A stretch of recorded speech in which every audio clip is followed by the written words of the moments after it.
ठट्टे खां रिपोर्ट कर रहे अकबर दिलवाणी ठट्टे जे कोहिस्तानी यूसी झंगड़ी ऐं यूसी झंपीर जे कोहिस्तानी मुतासिर माण्हुनि सां इंसाफ़ थी न सघियो ऐं नई सफ़न कंहिं पोइवारी कई आहे, जंहिं करे हू पंहिंजे ई ज़मीन ते थींदड़ मुबैना कब्ज़नि तोड़े वालार करे सख़्तु परेशान बणियल आहे त मतां वरी संदन अंग्रेज़नि वारे दौर जा ख़ातनि खे मुख़्तलिफ़ बहाननि वसीले रद्द करे कोहिस्तान वासियुनि खे पंहिंजे ई मिल्कियत मां मुख़्तलिफ़ तरीक़नि सां बेदख़ल करण जूं कोशिशूं कई पियूं वञनि। उन सिलसिले में तालके ठट्टे जे कोहिस्तानी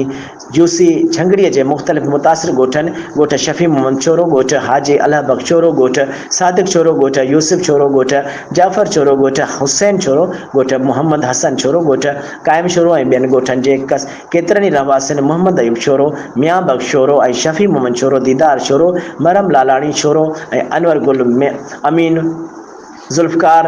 गोदड़ छोरो जी अॻवानी में सख़्तु एहतिजाज कंदे चयो आहे त वटनि अंग्रेज़नि जे दौर जा पंहिंजे कोहिस्तानी ज़मीन जा खाता मौजूदु आहिनि, जेकी ज़मीनूं उन वक़्तु खूहनि मां नार वसीले उठनि ते पाणी कढी ज़मीनूं आबाद करण बैदि वॾियूं मशीनूं हासिल करे पाणी जा वॾा पाइप लॻाए ज़मीनूं आबाद कयूं। हुननि चयो त असांजे उन्हनि ज़मीनुनि जे खातनि ते असांजे ज़मीन में लॻल खूहनि मां पाणी ज़मीनुनि ताईं पहुचाइण लाइ पक्का वाटर कोर्स परवेज़ मुशर्रफ जे दौर में हुकूमत में हासिल कया, जेके अॼु बि मौजूदु आहिनि। हुननि इंशाफ़ कंदे चयो त दारवर डैम ते हाणे ठाहियो वियो आहे, जंहिं जे आड़ में असां काफ़ी ज़मीनूं खसियूं वियूं